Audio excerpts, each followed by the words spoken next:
একদিন পথ চলতে গিয়ে একজন মানুষ দেখতে পেল ছোট্ট একটি গরিলা। অসহায় সেই প্রাণীকে বাসায় নিয়ে এলো লোকটি। প্রতিদিন খাবার দিত, খেলা সঙ্গী করত, কথা বলতো।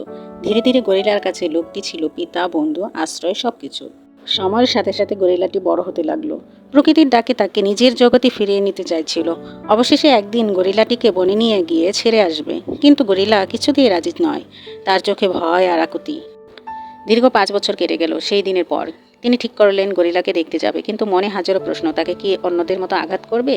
কিন্তু বিস্ময়কর ঘটনা হলো, লোকটি নাম ধরে ডাকতেই বেরিয়ে এলো, লোকটিকে জড়িয়ে ধরলো। গরিলা চোখে জলমল করে উঠল চিনে নেওয়ার আনন্দ।